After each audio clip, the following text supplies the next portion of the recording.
and welcome to Ziptied.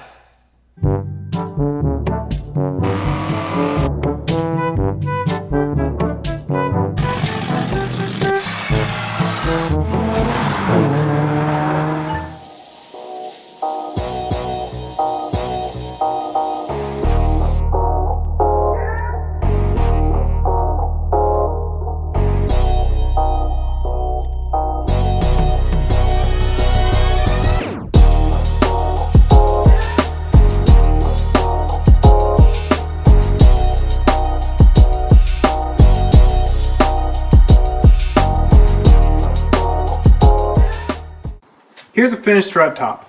These actually turned out really good. The hole saw, while incredibly loud, does a fantastic job in actually putting that little hole in there. So now these sit all nice and happy right there. There's another one in the back. There they are in the front. So what is going on in the front? So I'm using these little rods that I built. They have a little threaded rod in between that's helping space them out the same, because that is adjusting my total camber. I'm making sure the distance from there to there is equal on the front and back. Then I'm going to tilt it back, that way I can get my caster adjustment. Once I get all that set, I'm going to have a bar swoop between the two, and then I'll have a bar go up like that, and then a bar down from that bar that's imaginary now, and that'll kind of be how the front end's set up. Then it's on to the back end.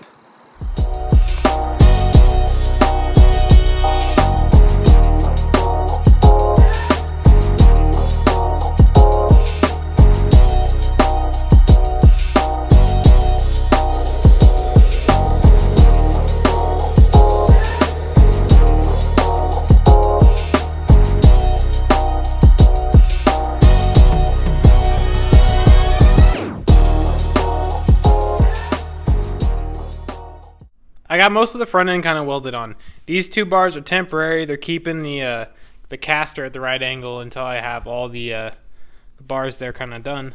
Next up on things to do is mount the whole rear subframe. So all that starts with these studs right here. So what I'm going to do is I'm going to take a piece of 2x1 rectangle tubing kind of like this, and I'm going to match up all these bolt holes on a piece like this, and then I'm going to drill them kind of like you see here. That way I can put like a half sleeve in there. What that means is just I'm going to put a piece of tube in here. That way I don't lose a nut down the road. And it doesn't have to be all that strong. That's why I'm not doing a full sleeve. And I can't do a full sleeve because these are studs and I can't, make them magically longer. But I'm not worried about strength here because even on a Porsche Boxster, these are not that strong. These little pieces come like that and they'll mount right there. All I'm really using them for is just to line up this subframe. So let's get to it.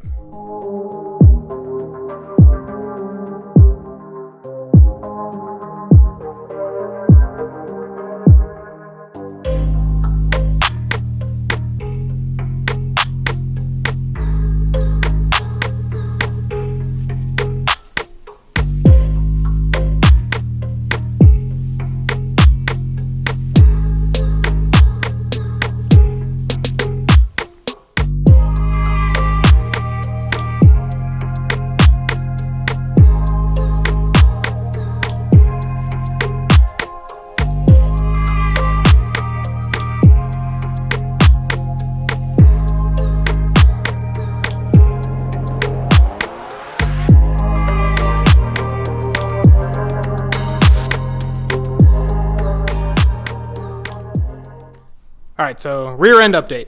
I've got a bar going from here to here now. That's controlling the camber. Those are all equal. That's where they're supposed to be. And big thing that's taking me the most amount of time is these little pieces here. Those have taken forever. Excuse the thunder. It is terrible outside. But that's kind of what the plates look like before. Plasma cut them all out, drilled the holes. They sit kind of like that. And then I have a tube that I've cut out, and it goes something like that.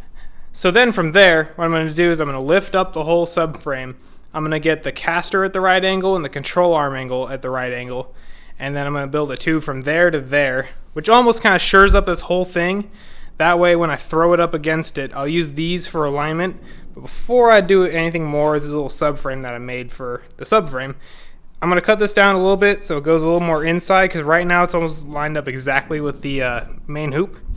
But once I get those all put in a little bit, and I get this up into place. I'm gonna make a tube to go from there to there, 2 of them actually, and that'll actually basically put this where it needs to be, and it can probably roll right after that.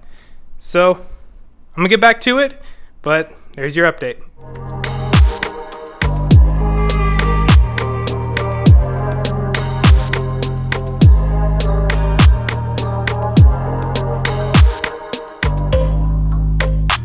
So it may not look like much happened in the last little bit, but honestly this is like really important, so I just took my time and it took forever. So I started by doing a string alignment. That gives me a line that is parallel to the chassis. All of this is perfect. So when I bring it to this, I use this to keep it the same left to right, and then I measured from there to the little nipple on the brake caliper for front to back.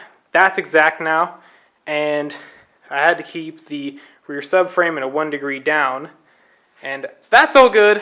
So finally, I'm going to weld little tubes, kind of like what I got going on here, and I'm going to weld them all over the place so this thing can't move, because if I have to do this again, I may seriously hurt myself. Okay, so the car's moved. We moved garages and houses, more importantly. So it sits now in this like nice trendy garage.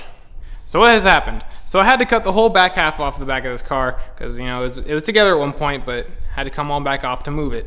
So I had to cut apart all the bars and stuff like that I had built back here just because they're all the wrong measurements. Kind of now I'm back up to where we were, minus the little 2 bars ago there. However, I'm going to change this whole back setup, so don't get attached to it. Next up, I had to redo this main hoop. This main hoop was just a little too tall or a little too short before. So now it's about 2 inches taller, which allows my head a little bit more clearance from being squished in an accident. So next up on the docket is I'm making a bar going from there to there. And you can see my little string is set up there to kind of simulate the bar so I can figure out the angles. And then I'll make a bar going from there to there, and then copy it onto this side, and hopefully this thing will be able to roll.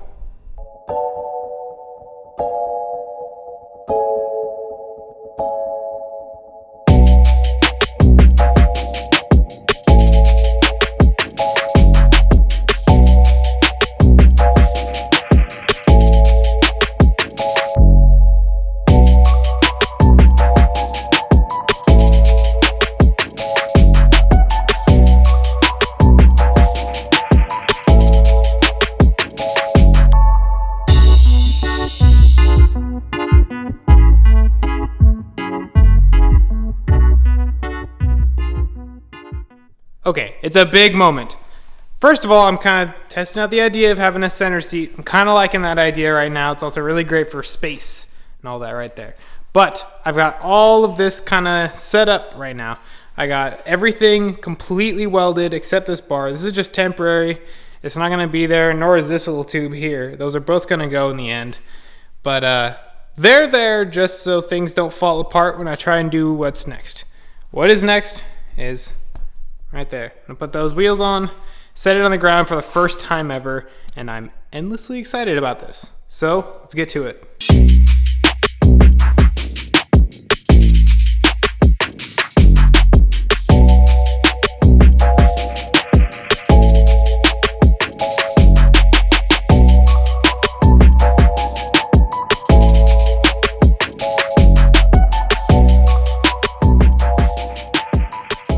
Finally on the ground, look at this. It's actually kind of a roller. I could put it on a trailer if I wanted. Couple things, as you can tell, this bar fell off. The subframe is kind of just loosey-goosey in here. I can kind of move it up and down as I please. But it's there. There's a couple reasons. There's nothing mounting the back half of the subframe at all. So the only mounting spots are there and through a lot of linkage and stuff there. So that's kind of floating in air. So when I sit on this in a minute, I'm going to put a jack right there so I don't collapse and break everything I've just done. Other things, the front is incredibly high. And this is only just because this needs to be adjusted down a lot. I did this so I can get as clear of a hood line as possible, but that means that I have tons of positive camber. So most of that should be able to be adjusted out with a coilover, I hope. Or else all of what I've kind of done is don't worry about it. It'll be fine. Back extraordinarily low. You can kind of see how this is the bottom of the floor. It's maybe only 3 inches off the ground. But hey, it sits on the ground. It doesn't drive. It doesn't roll because that wheel's locked up. But I have done a thing. Alright, so that's going to do it for this episode of Ziptied. We made very, very solid progress because obviously it went from almost just a floor to now it rolls and I can sit and make race car noises in the racing seat in my car. It's fantastic. So what's going to happen next time? Well, hopefully we get to build upon the cage. We're probably not going to do any A-pillar bars, but door pillars, finish up the rear end so that it'll sit without having a jack for safety. Finish the cross bracing, reinforce the front end a little bit, and hopefully tearing apart what's right there. This is what I've got for you for next time. I managed to buy a 914 worse than the first one.